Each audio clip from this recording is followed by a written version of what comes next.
Hello, I'm David Turner of the William Turner Gallery. I'm here today to speak with Elyse Defoor regarding her latest exhibit at the gallery, Via Dorso. The exhibit will be on display February 11th through March 13th. Elyse, could you tell us something about the concepts behind this latest series, Via Dorso? Via Dorso, Sonnets to Unguarded Moments. I did this body of work in response to an earlier exhibit that I'd done, series of work called All of Us Alone. And it was based on the classical female nude figure, reclined. I did probably 60, 70 pieces of that work. And the whole time that I was doing it, all my friends are like, when are you going to do the men? So that was back in 2002. And when I was searching for a new theme, I thought, I'll try it. And I had done some reclining nudes and just out of my head, had even started painting some of the backs. They were all backs. I wanted to concentrate on the back. And because I felt like the frontal figure had been done so much before, and I really just wasn't interested except in expressing the back. So I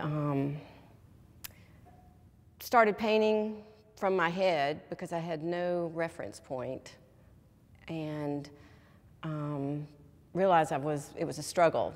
So I asked my friend if he would be my model, and he took about 3 months to decide to say yes, and I photographed these photographs. And while we were doing it, well, the first session was just zeroed in on just from the waist up. It took us about 3 hours. And then right the last maybe half hour, I said, will you take this fabric and just wrap it around and let's just do some nudes from the back. And what I loved was the one that looks like a column, kind of the classical. I'd taken that pose, and it reminded me of the classical female with the drapery around the back, and it clicked with me. You know, the idea about having the male nude in more of a feminine gesture and form. Doing this work, it's a way to express vulnerability as well. And the male figure usually are men. It's all about power. You don't really show that sensitive side, that vulnerable side. And I really like that I'm bringing kind of more of the feminine ideals to this. When you take the photograph, that's one interpretation. And I could have left them like that because they were beautiful photographs. But putting the overlay, like I was thinking it veiled the photograph, but it really also revealed more. My mark making on top revealed more, I think, of emotions and stances that more than the photograph itself. I really love working in a large scale. Going up to it and being part of it, and with this body of work, it felt like I was connecting with my friend.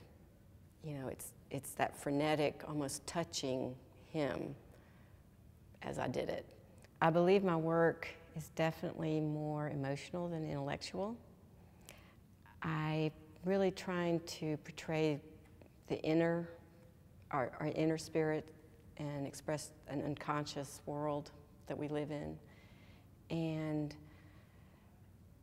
I think if you think about my day when I'm as an artist, I sit around a lot and I write a lot and read and putter, and then all of a sudden focus on like how I'm feeling about my thoughts, you know, what I'm trying to portray, and it explodes out. It comes out in two hours you know, but I've spent the whole day moving to that place, you know, that inner kind of sacred, deeper place that my art comes from. Could you tell us about some of the major influences to your artwork? Poetry. I read a lot. There's a book called Art and Fear that is by David Bales that is basically my Bible. I think I've read it 5 times in the past 8 years. It helps with my process. I love Sally Mann's work because it's just very, I like what she does with her photography. She could be a painter, but how she brings that undertone of emotion to all her work. And one of her books that she did probably, 5 years ago, What Remains, I loved reading in the preface, the introduction, where she talked about her father and how he said that most art, good art, has the elements of sex, death, or whimsy, and a great piece of art has all 3.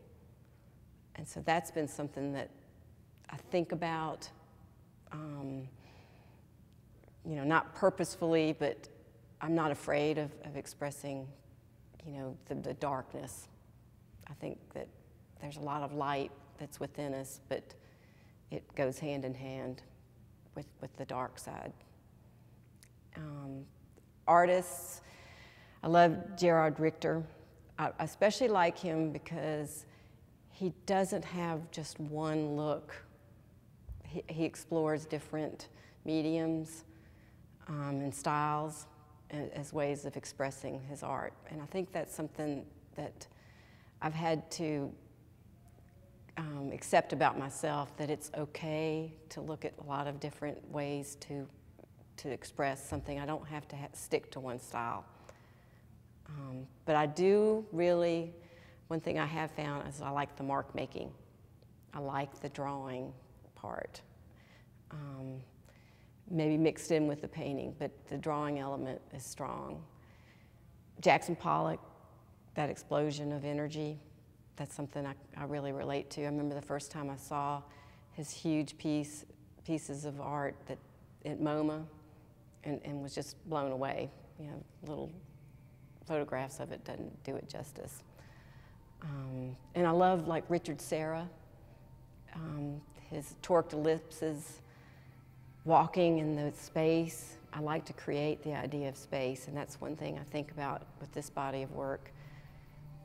I wanted a room that you walked into and was affected as much by the individual pieces as the collective part of it. So I think that's kind of says it all for right now.